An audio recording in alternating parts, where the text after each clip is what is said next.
Ladies and gentlemen, this is Drew Pearson. We bring you this special radio television broadcast in order to give you the very latest information on an amazing phenomenon.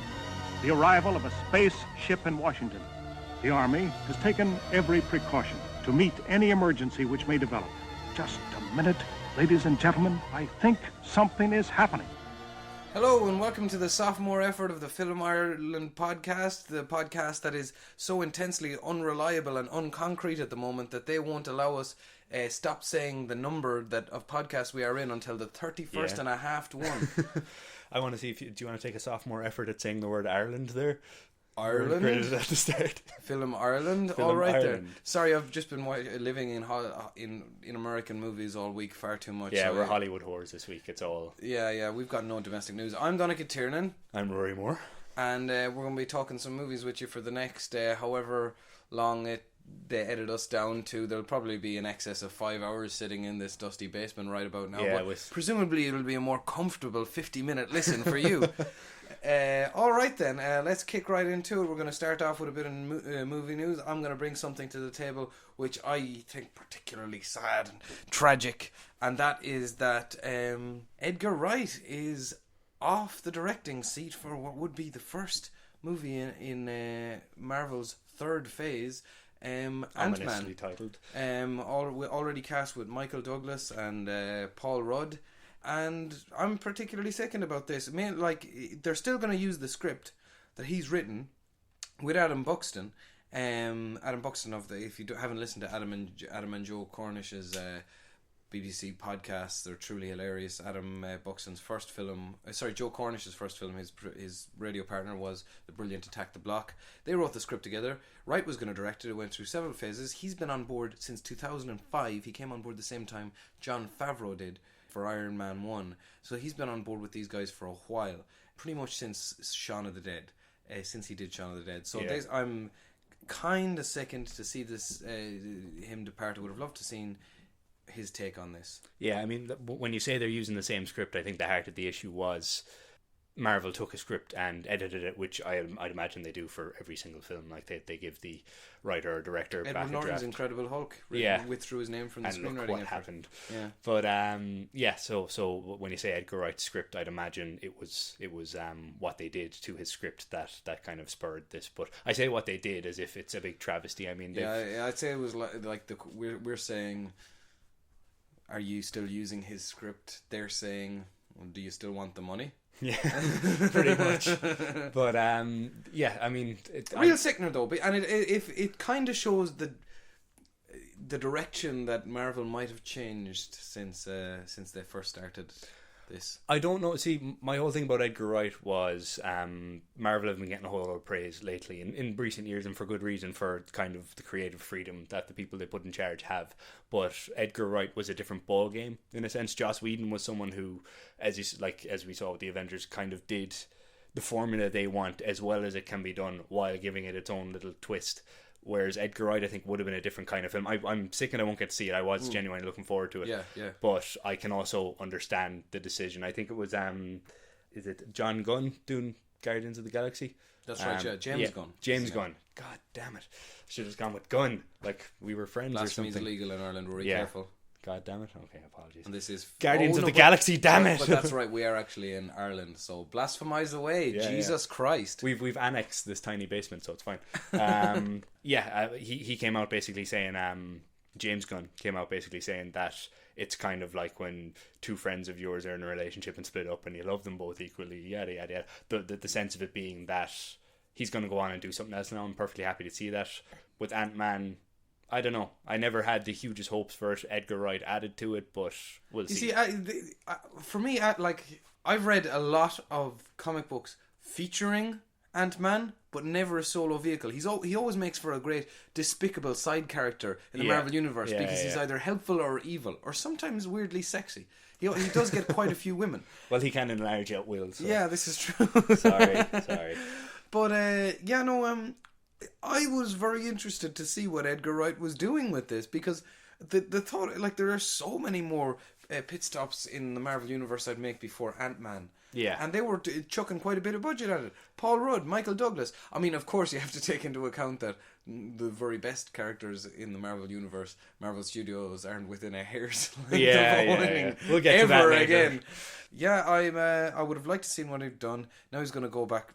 He's going to, as far as I'm concerned, everything Edgar Wright has done so far has been a very original product. I know Scott Pilgrim was based on something else, but those were black and white comics. I mean, he really brought something to that. Yeah, absolutely. So I would have liked to have seen him play within this, slightly tight, slightly loose framework. More practically getting more news on this story this week though was Joss Whedon, who he kind of saluted Edgar Wright's departure, which the internet has now torn apart and dissected way beyond its means. It's essentially it's funny and it's cool and it's a nice tribute. Joss Whedon posted a picture to Twitter with just his head bowed, rather melancholy, and holding up a cornetto. So obviously that, of course, a reference to the Cornetto. Yeah, trilogy. I mean, you're not a true geek unless you don't have to mention it's a reference. God. Yeah, but I mean, I don't know. I'm just banking on the fact that there are beyond true geeks listening to this podcast People right now. might have something and I know better it's to wishful do. thinking. I know it's wishful thinking. But still, just to explain the wee reference there, so Rory, if you haven't forgotten, I spoke first in this week's podcast, which pretty much means I'm in charge of you. Okay. All right. Is that why you're wearing the whip and the leather chaps? I happen to like it. Yeah. When your voice gets too far from the microphone, I'll give you a little electric zap, whatever. Lovely. Next up, a bit of news in your court. Yeah, we had Blade Runner. New news on a Blade Runner sequel, which is, only a few decades later, that it's been formally offered to Harrison Ford. It's been kind of batting around for years and years and years. But about a year ago, he said he would definitely take one. Yeah, and there was no response from the studio. Now the studio have come back saying, "Oh well, if he'd like to take it." It's kind of like asking, like when you're a teenager and your friends ask, "Will you kiss my friend?" Yeah. No, Hold on, I will report back to my friend and see will he kiss you. Yeah. I think these two met together one time and there was passion and fury. Maybe are we carrying the teenager shifting analogy? I'm working with the metaphor. Okay. All right, but maybe that was it. Maybe they should have best left it off. Maybe they were slightly tipsy at the time. It was the 80s. The world was slightly tipsy at the time. Yeah. Maybe if they get back together, one of them will have bad breath or their teeth will click. Now that's enough of the metaphor. Yeah, okay. We got that out of the way. No, I was delighted when I first read it because it's one of my all-time favourite movies. Very uniquely, I know no one else likes that film at all in the world. But the more I've been thinking about it, the less I like it. What's your favourite cut? What's the 99 one? It's basically director's cut. Yeah. And I'm not a huge fan of the internal monologue, but that's the original cut, isn't it? Yeah. I don't know. I favour a lot of them. I hold with the theory that Deckard wasn't an android, if that makes any difference to you. And that's another strange thing, actually, because Ridley Scott has always come out saying he was, and Harrison Ford has said that's not how he played it. That's not how he liked it. But I think that there's a nice little filmmaking jazz working going on there, that Harrison Ford was actively not playing him as an android. Yeah. Deckard was actively There's nice... You can definitely read into it that way. Yeah, there's nice meta chemistry going on there. But the point being that I was excited when I first saw it, but the more I think of it, the more I'm kind of like, it's best to leave, not just well enough, leave fantastic on its own alone. It doesn't need to be done again. It doesn't need to be... I think it's the kind of film that has inspired so much tonally and so much in the same genre that it doesn't need to follow on in the same universe. It's done enough. They're really working hard to get people excited about this one, because they've brought on the original screenwriter Hampton Fancher, who literally has done one film since. Yeah. He's acted in a whole bunch of things quite regularly, but he's done nothing of note, has written nothing else that we've ever really heard of. And and mainly I think they've done this to try and cover up the fact that he's writing with Michael Green, whose most famous screenwriting credit to date is that of Michael Campbell's Green Lantern debacle, which is just a true turkey. Yeah. In the optimum sense of the word. I hated that movie. I Maybe because I was so excited about it. The idea of wide-branching, wide galaxy sci-fi, like Guardians of the Galaxy kind of approach, it was that's a total the thing. turkey. I think it was DC's, like DC tried to do it first. What Guardians of the Galaxy is, I presume, going to do, where it just opens up the universe beyond heroes who are grounded in reality to just anything goes. And yeah, it wasn't handled well with Green Lantern at all. So Poker Face is off. Blade Runner sequel looking more than likely to happen. Ridley Scott has long said that he'd be on board to direct this. What do you do you want to see this? It's like my feeling with the Star Wars films. I'm not going to sit in a theater watching the opening credits on something from the Blade Runner universe or the Star Wars universe and not be stupidly excited. But I am cynical about it. You see, that's the thing. I'm not going to be stupidly excited going into the Star Wars film. I'll be and the Blade Runner 2. I will Blade Runnerist, I think, is the working title. Blade Runner, the third one. Yeah. Blade Ran. Yeah. But I think I will be going into these with a sense of obligation, like, I mean, no, you have to go to mass. It's your grandfather's anniversary. Fine.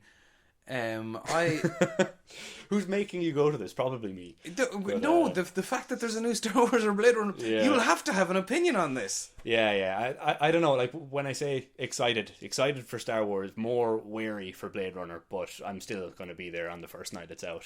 Oh yeah, no, I'm going to be at the press screening 2 weeks beforehand. What are you talking about? And which is sure to be embargoed. Oh, absolutely. You'll guarantee this will be embargoed. So, that in mind, are there any film sequels that you films that you have loads of sequels that you think should have never gotten any? Either being of the vein that we pretend the sequels never happened or just wish they didn't. There's a fair few actually. Because when we were considering this question earlier and we're saying are there sequels that you wish you'd seen to standalone films, naturally the negative list has come out longer, the one of sequels I wish Rambo, didn't exist. I would have been happy if they just left it, because Rambo First Blood is quite good, but that's the thing, I don't mind that. It's more I'm talking about sequels that the film, they even tarnish the original film. The Matrix is a big one for me. Pirates of the Caribbean didn't need a sequel. I'll agree with that. Yeah, absolutely. I don't want to see an Avatar sequel. I wasn't a huge fan of it. Well, no, when I say I wasn't a huge fan of it, like I got over what I enjoyed about it very quickly, and I don't see that being recaptured in a sequel. I really do. I really want to see an Avatar sequel. I hate the fact that I have to say I'm an Avatar apologist because it's the highest grossing film of all time. But that means nothing. For all the faults that people find in Avatar, I love the world building. I love the visual detail, the extravagance of it. I genuinely, it's the cocaine kicks of the filmmaking that I get off on. It's not an original story. And the characters are largely caricatures, except for Sigourney Weaver's character, who I thought was quite interesting. Like Courage is apparently he's going to be back in the other ones, raising more theories to the fact that he's a clone. But I think just with little hints of things like unobtainium, like stuff like that, I think James Cameron in the screenwriting was really sort of hinting that he was self-aware in that, certainly with the screenwriting, he wasn't getting at much new. But the visual extravagance, I loved, and I want to see, can they impress me one more time, because you can't deny it wasn't massively visually impressive. Oh, absolutely. Like that first scene where they float out of the zero gravity. That first 3D moment, you're just like, wow, I'm in there. But this is the foliage was coming at me. This is the thing, though. I mean, we're probably going to go on about IMAX later, but the visual spectacle will last for me for maybe 20 minutes. No, for Avatar, it lasts for the whole 3 hours. It was fantastic, but I went to see it again and I hated it. So, I don't know. I need something more than visual spectacle, unless that can be stepped up to the level that my eyes begin to bleed. Sequels that you'd like to see? Again, this was a shorter list, but I would love to see a sequel to The Incredibles, which we're apparently going to get. Oh yeah, that's right. I would be very much on board for that. And I don't know if you remember, I think it was Paul McGuigan's Push. Not so much a sequel. I'd like to see that done again, because it was hitting at something that I enjoyed and it didn't quite get there, and I'd love to see it done again. So am I actually calling for a reboot 3 or 4 years later of something that's not even a franchise? Could be. There's a very cynical side of my brain that would like to see pick a sequel to the absolute Doug Liman turkey that was Jumper. In the same vein as Push, I think, except Push I'd is like better. to see a Bourne sequel that made up for Bourne Legacy, personally. I'd like to see that sort of deleted. But I've a few of these that are like, would kind of... First of all, I'm looking forward to the Prometheus sequel. I do want to see where they go with the new writers. But there are sort of offbeat ones that I'm kind of going off on with my imagination. Like, I'd love to see a short film sequel to The Big Lebowski. Yeah. Where they just bowl and drink at the bowling alley, and like it's a tripod shot in my mind. It's nearly like a security camera, just that we know they're still in Los Angeles, they're still doing what around, they're doing, and we can see them significantly aged. I'd like that. What's your optimum amount of dude mentioned in that short film? How many times can they get it into the 15 minutes, presumably? Oh, I don't even want to hear sound. Okay. I want it to be like, you know, that moment at the end of Shawshank Redemption where they hug and they zoom out because that's their moment. Yeah. I want that. Leave them to it. It's fine. Yeah. But I want constant clicking of bowling balls against bowling pin, like psh, the noise of strikes. I'd also like to see a sequel to David O. Russell's masterpiece Three Kings, mainly to see because they get away with some gold at the end of that. And I would like to see. I would like to see how they live up their various lives. Who stays in the military? I thought that instantly. Because I was very young and naive when I first saw that. I actually snuck in to see it in the Empire Movieplex in Ennis, and shocking. Yeah, they wouldn't allow me in. So I you know, at that age, like I was looking forward to the Mummy Returns, for Christ's sake. I really wanted to see sequels to things. Actually, The Mummy Returns is a sequel I will not touch because I enjoyed it so much the first time. Oh God, that was one of my eye-opening experiences as youth in the cinema. I was just like you know when you're a kid and you like everything. Yeah. That was one of the first few movies. The very first one I still remember. It was the Keenan and Kel vehicle, Good Burger. I was willing to let my critical thinking take over because I really wanted to like The Mummy Returns, but I was like, this is awful. No, I quite you had the enjoyed real it. Rock at the start of the movie, and then you presented us with a computer CGI game Rock Rock, again. yeah. That was awful stuff. Yeah, I'd imagine if I rewatched that would go on the pile of ones that didn't need a sequel. But even though I love that movie a lot and it made a lot of money. I reckon, blah blah blah. Yeah, but I reckon Three Kings could go the route of I mean, if you did see the sequel, it'd be like Del Boy winning the lottery. It's like, no, I'd rather I don't need to see that. Just to mention, actually, sequels. I happen to be of the theory, and I'd like to be the first person to say this officially on air. These two things. First of all, the Fargo television show is better than the film Fargo. I'm a huge fan of the film, and also I'm relatively sure that we're in sequel territory with that. I think where that's going to go, I think eventually it's going to relate back to the original story of the Fargo film. And watch this space because I said it first. Okay, well, I haven't seen it yet, so I can't say anything. It's fantastic. You first. should really give that a bash. But, and on a tail end of news, Channing Tatum is going to be the new Gambit in a possibly standalone film, which excuses Taylor Kish from the travesty that was X-Men Wolverine origin Taylor subtitle. Kish, why bother? Taylor Kish, and considering we're talking about sequels that we wish never happened, Taylor Kish is part of just two movies that I wish never happened, full stop, and that would be X-Men Wolverine Origins and of course the woeful John Carter. Oh yeah, and on a final bit of news there, lads, particularly in terms of Irish film, Ken Loach's latest Irish feature, and to be his last fictional feature film, full stop, Jimmy's Hall, is out today on the day of broadcast of this, which is Friday, and there will be a Film Ireland interview of the stars Barry Ward and Simone Kirby. To that extent, Jimmy's Hall being the story of Jimmy Galtran, the only Irish citizen in history forced into exile as an expat because of his socialist beliefs, and eventually returned home to open up his dance hall in Leitrim. And that concludes off our news for this week, lads. Next up, we've got the homework section, which this week we had sort of just way out there low key science fiction. Yep. I'm gonna kick Rory off on this one, see how he enjoyed. What I gave him was the original classic, which I believe was made in 1954, was it? 1951. 1951 classic, The Day the Earth Stood Still, directed by Robert Wise and written by Edmund H. North. Excellent. Let's give this a blast. Yeah, I'm always wary about kind of going back to like 50s, 60s sci-fi because usually adapted from a short story that's better, usually struggling in my IMAX spoiled kind of days to get over lack of effects and meh effects, but about 20 minutes into this one I was entirely on board. Really enjoyed it. Very intelligently written. I'd say it probably, I'd need to go back and verify it, but I'd say it's probably the first, and if not one of the earliest, best uses of the whole globe-trotting news clip opening to sci-fi films, where it explains the premise. It's done very, very well, and you get a sense of kind of scale of the world. Basically, I suppose I should go through the story first. For any of you that have seen the remake, just listen up, because this one's better. It's about basically an alien spaceship lands on Earth, and the army surround it. It lands in Washington, I believe, and the army surround the spaceship. Best place to land, surely. Yeah, naturally. You're not going to land in Beijing, are you? Go to the main line to but yeah, an alien emerges with a message for Earth, and essentially he has to go on the run because we don't respond well to people telling us what to do.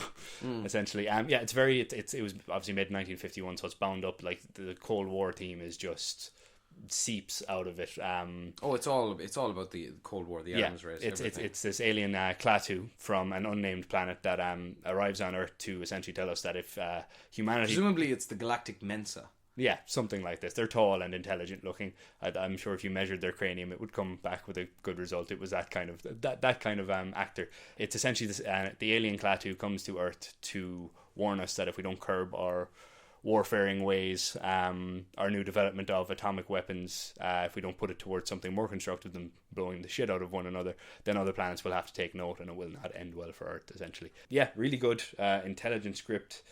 It's a kind of a concept you don't see that often anymore, where it's really, really simplistic and it feels no need to explain too much. There's no cynicism to it. Absolutely not. Which is very nice. And you have like there's a young boy in it who's kind of our way in with Klaatu. He forms a friendship with this young boy and the young boy is never. His name is Bobby, but no one ever speaks about him as Bobby. It's always Little Bobby. Mm. It's proper. It's kind of it's the America that J.J. Abrams was trying to capture with Super 8, that kind of society. Yeah, really, really, really enjoyed it. It has some interesting kind of sociological aspects that sci-fi just doesn't do anymore. Very good. Yeah.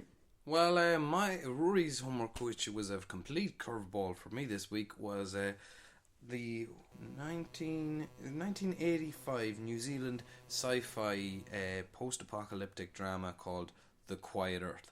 Now, I really enjoyed this to an extent.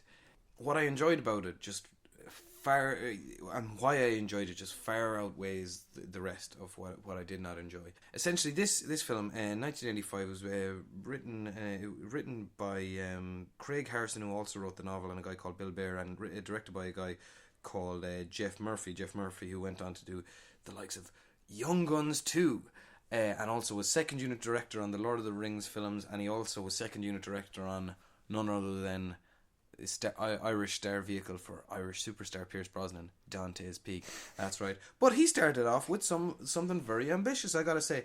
This takes its directions, its influences very directly from the likes of the Omega Man and I Am Legend. It starts off with a character named Zack, who's he finds himself completely stranded all alone on Earth after attempting to commit suicide.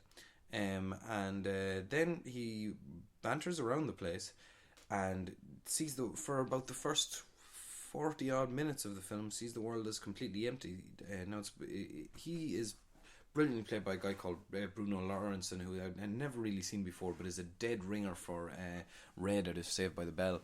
Not Saved by the Bell, that 70s show. Or the mean dad in everything. And essentially, that part of the film is brilliant. What is like slow descent into madness over... When he just thinks he's the only person on the earth, he goes around in a satin nightgown, gets cardboard cutouts of like famous people like Madonna and Hitler all standing in front of the presidential house in New Zealand and makes speeches to them.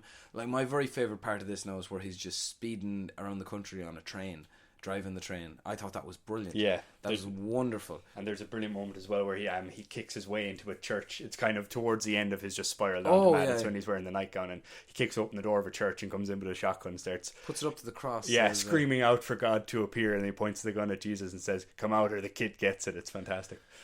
That part of the film is brilliant. It goes a bit 80s Australian film quiche. I know it's not an Australian film, in that, first of all, there are 2 or 3 sex scenes that just feel very obligatory, that are done with just very schmaltzy synth music. but basically it revolves around them trying to find out what is happening. And no, the special effects weren't quite there for this one, so it's only really alluded to the fabric of reality is falling apart, and it's something to do with the experiments that Zach's company were conducting. So they try to get to the bottom of this, and it's very eerie. People start to turn against one another as things do in a post-apocalyptic setting, and it ends on a complete curveball again. Now, if you're a fan of sci-fi, you should really give this one a go, because certainly in the way it's approached, it's a real original. There wasn't a studio over this one, so they had a lot of freedom to go mad at the start. Literally, they go bananas, and it's all the better for it. The last hour the last half hour in particular, gets a bit slow, but it reminded me of the better science fiction works that I've read, the likes of Ubik or an awful lot of Philip K. Dick's short stories, where the reality of they're trying to express is so out there and mad that they can't really express it so well. Yeah. So a lot is alluded to, and that I quite like. So, fan of sci-fi, I thoroughly recommend The Quiet Earth. And now we move on to what you've all been waiting for, I'm sure.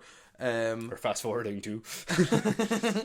This is our review section. Now we've got a couple of things that we've got one thing that we both saw. We've got a couple of things that we each saw separately, and a couple of things that just I saw that I'll give a couple of just minutes to at the end. Now, first of all, the biggin of the week, and probably still making a shit ton of money by the time this goes up. I'm gonna say probably the biggest superhero film this year. Not financially, but certainly that's what they're going for. Yeah.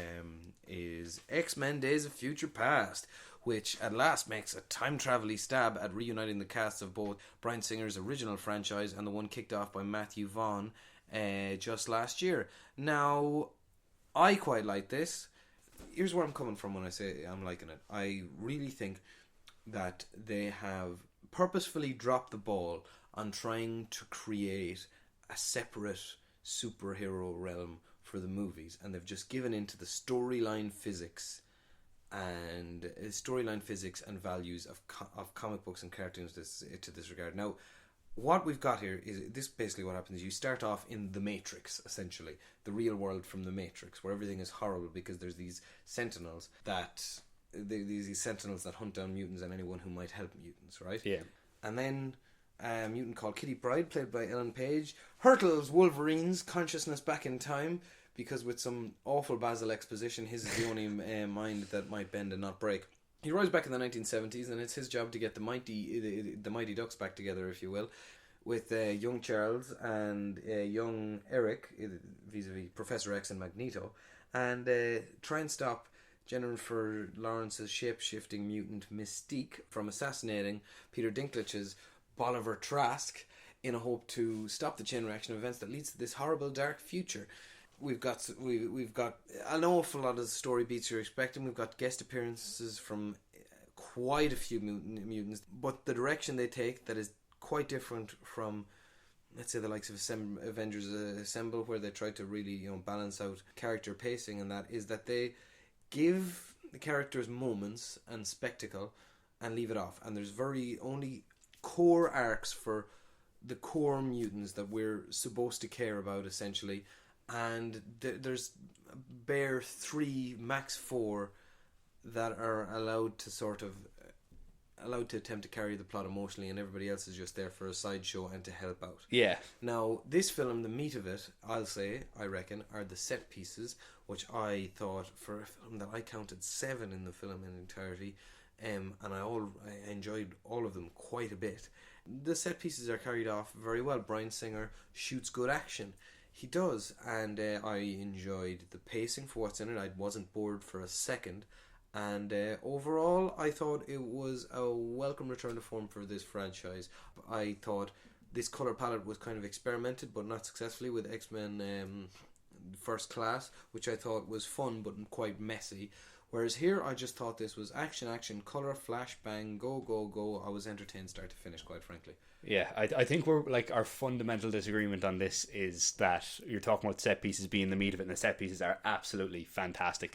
One of the what will be the standout moment of the film, certainly, and of the year, is Quicksilver's any moment he's on screen essentially. But he's one obligatory breaking Magneto out of an X-Men film. Fantastic. I suppose for something that has, it's actually better than the awesome breakout of Magneto from X-Men 2, which is just terrific. Iron in the Blood. But again, my biggest issue with this is that when you have a cast that can include James McAvoy, Michael Fassbender, Ian McKellen, Patrick Stewart, Hugh Jackman, you could go on ad nauseum. Set pieces shouldn't be the meat of this film. Now, there's certainly a part of it. It's a superhero flick. It's not summer, but it's essentially your summer popcorn movie. And I get what you're saying when it kind of adopts and celebrates the colour palette and just the tone of comics, but what it lacked for me is what comics does best, is introduces a character. And I mean, the appeal of this is seeing Eric and Xavier in the infancy of their relationship. Hold on, introducing character. What characters from this film needed to be introduced?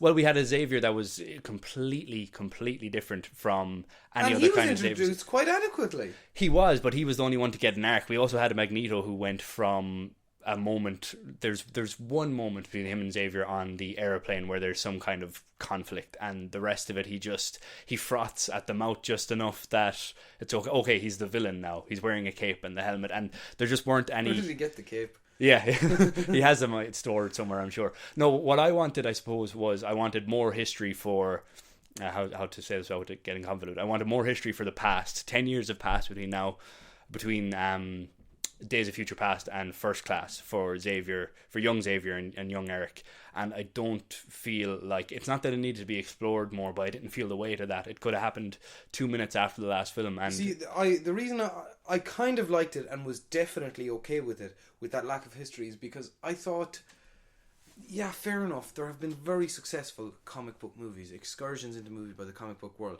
but this one, also like The Amazing Spider-Man, just saw the need to open and close on a status quo, and that's the way comic book arcs work. And I'd argue I was fine with it for that reason. If these were new characters that I had never heard of before, I wouldn't have dug it at all. The cynical side of me says this is all to do with financials. They're not really just saying let's do it like comic books. They're saying these films have established enough of an audience. We don't need to waste any more time on exposition. But really, that's the way comics are. Yeah, but let's not, let's cut to the chase on this. This film it's a sequel to First Class, and it's an apology for The Last Stand, and it's an effort to kind of breathe life into possibly 2 more franchises. I know there's another one. Not to go into the ending. We won't go into the ending, but I'm excited for where they go next. With Absolutely. This there's I suppose. Although I do hope, I'd love to see someone besides Bryan Singer directed. I'd love to see Matthew Vaughn direct Bryan Singer's cast. Yeah, well, my issue with Matthew Vaughn is I did enjoy First Class, but some of the clunkier bits that you mentioned that I didn't enjoy, and I'd be the same. I think a lot of them come from Matthew Vaughn, despite the fact that he's a great director. I think it was rushed. I think the screenwriting process was all made, shot, and edited together in like 7 months. Was it? Yeah, something like that. It was definitely less than a year anyway. And he was actually set up to do the sequel, but no, I think it was a good choice to bring Bryan Singer back. Where it broke down for me is that everything was there. I would have enjoyed a better writing, I suppose. And it's not that the writing lacked in any aspect. Again, I've seen this twice now. I'd probably see it again, and I'd still enjoy the bits that I enjoy. But I've seen it twice too. Yeah. Yeah, basically, just go back to it again. Set pieces shouldn't form the meat of a story with those characters, that cast, and I also, again, there's no point in going into it on detail for a superhero film, and also just not to be spoilery, but I shouldn't be looking at glaring plot holes in an X-Men movie if it's written properly. But again, actually, one of the plot holes that you addressed with me beforehand, it wasn't a plot hole. But I can't say it on the air. Okay, we can argue about this afterwards. I've been thinking about it. A little shout out to why did I say that? To Peter Dinklage. Worse that you acknowledged it, but anyway, continue. Shout out to Peter Dinklage, who's really, really good in this movie. I thought James McAvoy was very good as well. I thought, apart from that, I mean, Hugh Jackman shows up and does his thing. Halle Berry doesn't do much, but overall, I quite like this. I'm willing to give it a top class recommendation. I'd give it middling. First class recommendation. Oh God. I'd give it middling, but it's much like Prometheus, though it wasn't as bad as Prometheus. I can't wait to see where they go next. Okay, cool. Next place I'm going to take you to is to the IMAX to see Godzilla, which I saw last week, which has been out since we had our last podcast. Now, Godzilla. Does this beast need any introduction? I don't think so. Alright, well, I'll let the reptile out the bag then on this one. There are other monsters. This is where they're taking you in this one. This one opens... First of all, to give you a bit of backdrop to it, this is the second film of Monsters as Gareth Edwards. Now, I don't know, did you see Monsters? 2009's Monsters, but it's a terrific film. Gareth Edwards, terrific British director, basically shot in his own back for 20,000 in America, in Central America, about an infected zone, blah blah blah. Put the special effects together in his basement. It made a little bit of money, but caused quite an international stir. Next minute, he knows he's off in America, and he gets offered the reboot chance of Godzilla, a massive franchise potential, especially in order to get over Roland Emmerich's ugly, not fun one. Now, what he's done is he's tried to do a bit of a Nolan verse on this, alright? We meet to start Bryan Singer's character, not Bryan Singer, Bryan Cranston's character. Right? It's always good Still on the brain. Always good to have a bit of the Bryan Cranston in it. And basically, his family seems bogged down by giant monsters for years. He loses his wife, played by Juliette Binoche, very early in the film. It's not a spoiler to give that away. And essentially, it's on account of these monsters, giant monsters, Morgoots, to quote the original franchise, that are attracted to radiation. And essentially, as it transpires, and Ken Matasabi's character seems just so intent on constantly reminding us they are there to restore the balance of nature. And Godzilla comes back and fights them. And there's some good human moments. The plot moves along logically. There are some annoying moments. But I'll tell you something.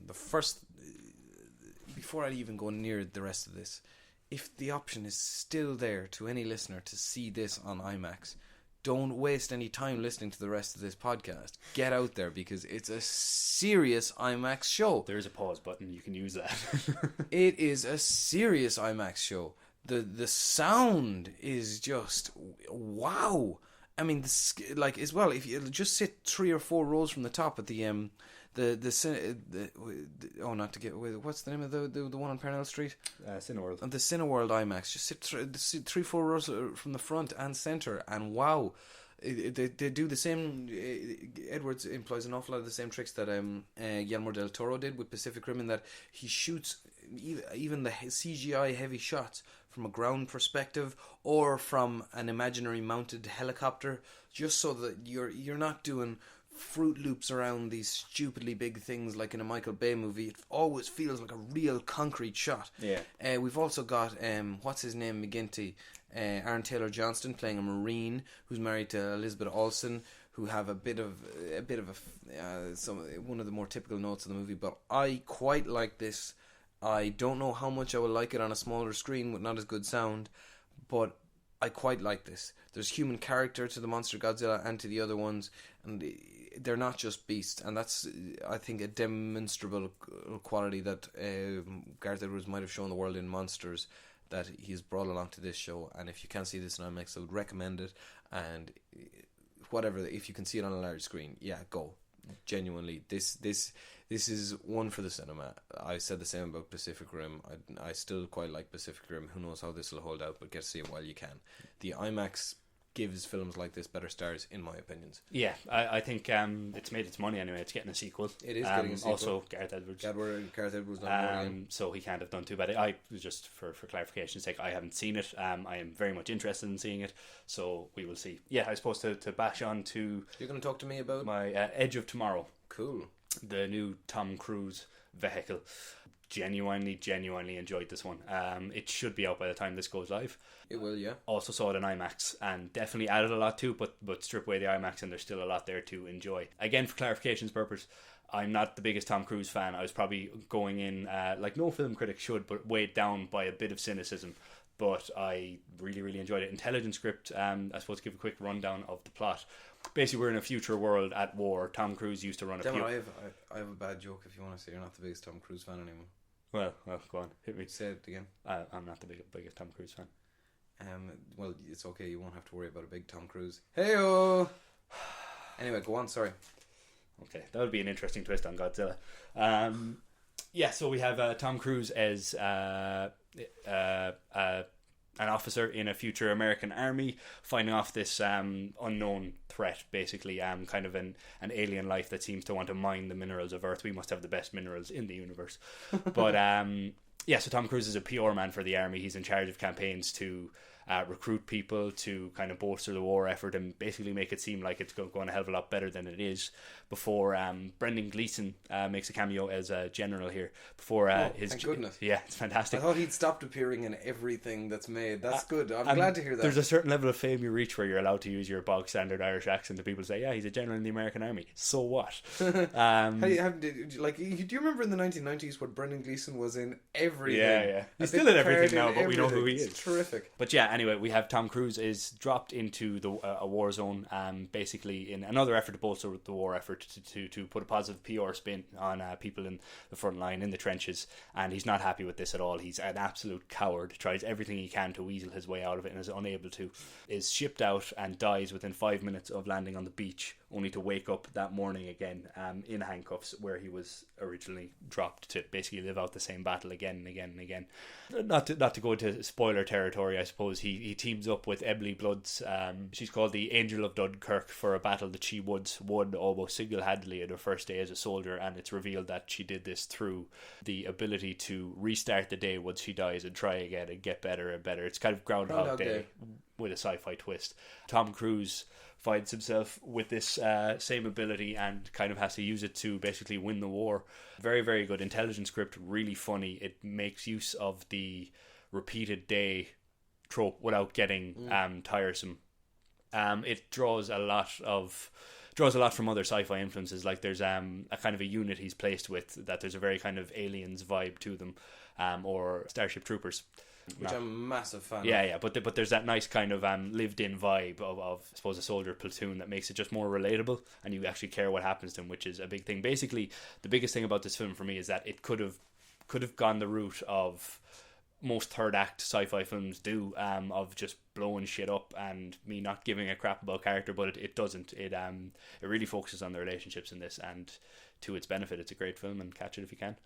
Well, I'm really looking forward to this one anyway. Yeah, it once again just broadens the range of Doug Liman, who's just got an outrageous CV on him already. Like Swingers, Born Identity, and to be honest, Mr. and Mrs. Smith, I actually really like that movie. I was just talking about this earlier when I was telling someone I was going to see Maleficent, which I am. I'll probably review it in another 2 weeks. But it's probably the last film that Angelina Jolie was in that I truly enjoyed. It's a great film.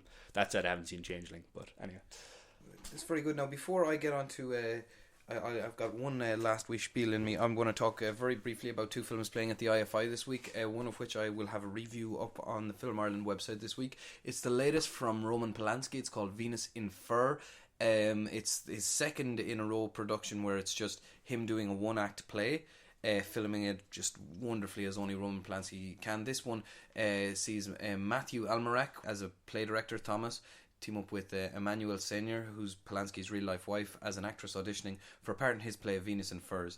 And eventually, I don't know, did anybody watch Inside Number 9, but it's episode 5 of that, where the Macbeth actors arguing amongst themselves and trying to trump one another, and they act out the action of the play backstage. It's quite like that, because the book Venus in Furs is about essentially a sadomasochist just turning to self-loathing by being dominated by a woman, and that's what happens in this, and that's the full circles it turns. Now, to be honest, the acting in it is terrific. It's madly erotic at times, but it does go on too long. For a better Roman Polanski theatre adaptation, see 2011's Carnage, which is absolutely terrific. But much more in line that you should be seeing this week at the IFI is last year's Cannes Grand Prix winner, A Touch of Sin. This is set around the Chinese New Year. It recalls the likes of Emeros Peros and Babel, just seemingly an anthology of tales that are held together by the one theme of just sudden explosive violence at tried circumstances. It nearly plays like a post-apocalyptic film, just alienation of the individual in a massive world, and it's really, really something. It's shot terrifically. The violence is done responsibly, but the violence is quite harsh at times. I would really, really recommend going to see this, playing at the IFI all week, just around the corner from when we're recording this podcast. Actually, I just came from seeing it there, thus my enthusiasm. What I also came away from seeing today, though, is Seth MacFarlane's follow-up to Ted, 1 Million Ways to Die in the West. Now, Rory, I would like you to note the date of this podcast, which is... The 28th of May 2014. And the time? What's the time? 25 to 7. 25 to 7, because this podcast will come out after the embargo that's placed on this till Friday. I'm going to coin this film 1 Million Ways to Tell the Same Shite Joke in the West. This is bloody awful. This is... You take, let's say, Albie Singer from Annie Hall, dropped into the Wild West with none of the likeable neurosis or self-loathing, just an arrogant shite in the place of him, played by Seth MacFarlane, in a fish out of water story that isn't funny at all. I giggled a tiny bit at it shows the whole film is basically about how westerns are the frontier world that is romanticized in westerns is a horrible place, right? Leaving aside that's the reason that why these men work as heroes, because it was harsh and there was no law. I could just be being petty because he's trying very unsuccessfully to send up a genre that I love, but that's not the reason at all. This is just a bad film with no good jokes. It's terrible. Just quite often the joke is that people die all the time in the West. Ice dropping on people's heads, just people randomly getting shot in the street or in bars, and he's like, yeah, this stuff happens all the time, it's horrible. Oh, he's basically a guy in a frontier town who is modern American, cynical, just faffing about, making fun of everything. Now, like, let's say Liam Neeson's, and it's so muddled as well, Liam Neeson's character is directly from a Sam Peckinpah western. He's violent and clever, and whenever he's on the screen without Seth MacFarlane, it's actually a scene like nearly from a western, except it's not shot with the same sort of grittiness. Charlize Theron is just from another film entirely. There's so many scenes in this that are just hammered into it, like there's they get stoned scene on a cliff, which is just from another movie, to be honest. There is like a cameo that it just feels like the film doesn't deserve. It could be the best cameo opportunity since Bill Murray appeared in Zombieland, but it's just it's nearly an insult to who appears there. He's got a few of his other friends in there. Ryan Reynolds make an appearance for some reason. There's at the start it seems like maybe I'll be able to tolerate the slapstick but it's just like no I won't, because it's not slapstick, it's just gut punching violence for no reason. The sense of humor is of such a low bar that they feel the need to verbally dictate the sex acts that are happening on screen quite often. At one point, Sarah Silverman's character, who's a hooker who won't have sex with her boyfriend, just yells out, oh yeah, blank, right on my face. It's just such lowbrow, terrible humor that I really, really, really hope that this doesn't make any money.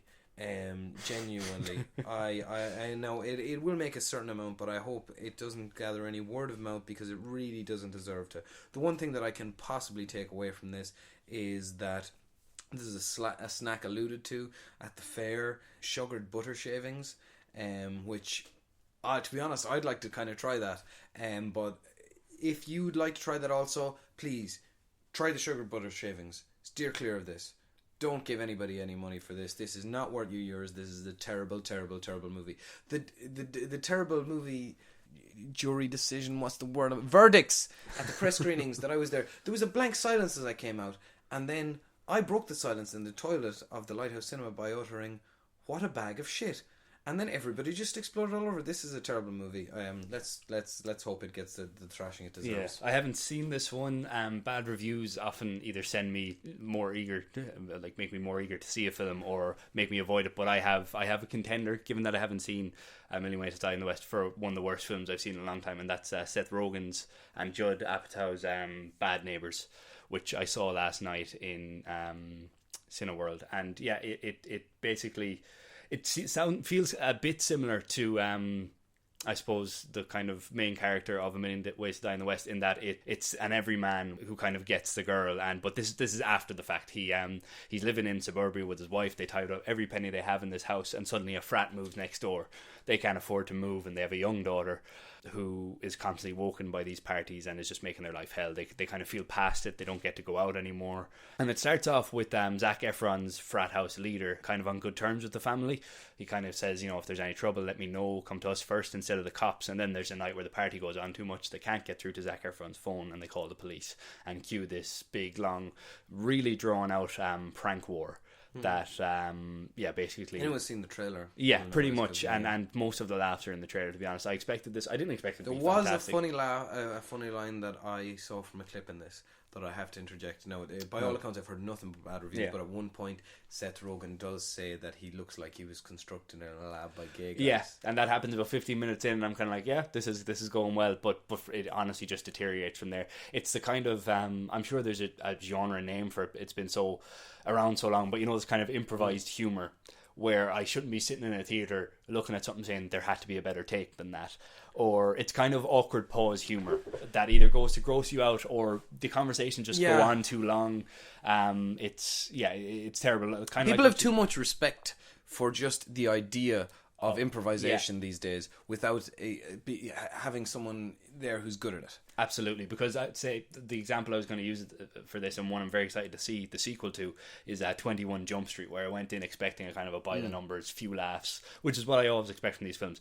Absolutely adored 21 Jump Street. And it throws you all over the place with the plot as well. Yeah. It really, it doesn't go by formulas. The example I always harken back to with good improvisation is actually one of the very few standalone Vince Vaughn films that's, I think, worth watching is Wedding Crashers. I think there's terrific improvisation in that film. I quite enjoyed the banter between the boys. But I'll tell you what, on the subject of bad comedies, before we finish up, I just think definitely don't go see any of these films, because if there's a turkey of a film, such as I'm sure, such as a film I saw recently, Brick Mansions, which is a turkey of a film, it's actually nearly worth watching for how bad it is. But the worst thing about watching comedy fail is that it's like just being at and this is what A Million Ways to Die is like. It's like just being at a dinner party with someone who doesn't realise they're not funny, who keeps cracking jokes. That could absolutely be the response to this podcast. With Bad Neighbours, I'm kind of loath to tell people to go see it so bad it's good kind of way, because it's not. I don't want to see this make. I don't money. think there's a comedy that's so bad it's good. That's my point. It kind of. If you fail at like because I hate the idea that so many people enter comedy thinking that that's that it's the easy thing to do, that you take a break with comedy, but comedy is the difficult thing to do. Comedy is the more difficult genre to pull off as far as I'm concerned. Absolutely, and there needs to be more respect for silence and actual acting in comedy. I think the thing about Bad Neighbours, I was watching clips of Peter Sellers this week on YouTube, for instance. Well, that's a bad comparison because it's just going to blow it out of the water. But no, I think the main thing about Bad Neighbours for me is that I've seen Seth Rogen speak. I've seen almost every member of the cast in anything else. Everyone in this film is better than the film itself. Is more intelligent. Zac Efron, say what you will about how he kind of came to prominence. He is a good actor, and I want to see him do in more than just this kind of, I don't even know what to call it, awkward pause humour, gross out humour. A woman gets milked and they shout about it at length. It's... Well, I'll tell you what, I named the film of the week on the last one. The film of the week is yours, sir. I'm going to have to go with Edge of Tomorrow. Edge of Tomorrow? Yeah. Very good. Okay, well, on that note, I'm gonna sign off. I've had a whole lot of fun, and now just let's go over to that cocktail bar over there. We fix ourselves a mojito. What do you say? Yeah, I suppose I should put on some pants at some point. Yeah. No, don't put on any pants. Never put on pants. Well, it's been a very sci-fi centric week on the podcast. We're sitting in a basement. I feel like I should not be wearing pants. All right, we will return very shortly indeed. Again, listen out on the Film Ireland website for the interviews with the Jimmy's Hall leads, and also for our review of that particular film, which will be coming up on the next podcast. In fact, we should be reviewing a whole bunch of things next week. Hopefully, lads, if you have any questions or emails or feedback that you'd like to point out to us via our opinion on films, ways that you might differ, by all means send them on to Film Ireland. We have a Twitter account, do we not? And if you hashtag Film Ireland podcast, that'll get us everything we need to know. Okay, guys, thanks a million. I've been Donnchadh Tiernan. I've been Rory Moore. And it's the Film Ireland podcast. Good luck till next week. Bye-bye now.